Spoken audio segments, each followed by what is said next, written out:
consumption. Good. So who hasn't, if you've watched my videos, who hasn't seen this picture yet? Do I need to explain it again? Very good. I get to explain it again. I love my picture. Can I stand here? Yeah. Okay. So this is the way we at Leitmotiv look at the digital economy. It's an economic system. So it starts on the left side. You have some inputs, energy, water, raw materials, chemicals. We heard about that earlier. Capital, of course. Capital is, especially now with AI, is of course very interesting because we're putting so many chips on the same thing that the risk is potentially also really high. Digital infrastructure is what I call, is where these inputs go. In there is what we often refer to as data centers, but data centers technically are just buildings. You have to put computers inside, and you have to cool the computers somehow. And then you have to connect all the data centers somehow to a global marketplace so that we can actually access the computation, everything that's going on, the data, and that's fiber.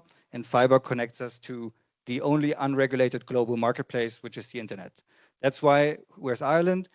You can have lots of data centers in Ireland, which is not used at all by any Irish business, or to a certain degree not, but by startups in Berlin.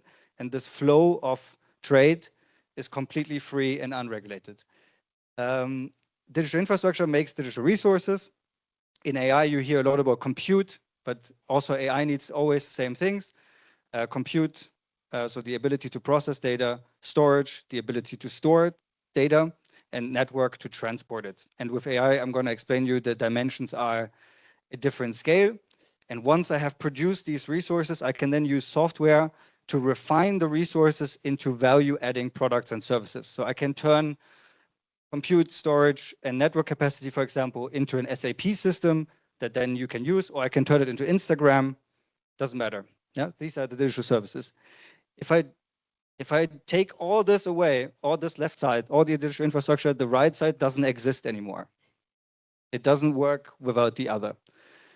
And at the end of the day, this is really what produces also environmental impact.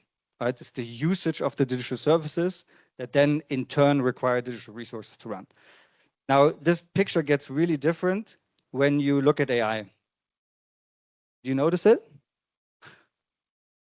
So now we're not talking about digital resource anymore, at least in the PR machine, we're talking about tokens. Yeah? I will explain it later.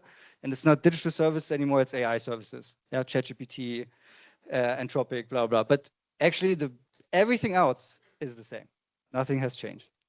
It's just yet another technology in the digital space. Oh, nice. Both hands full.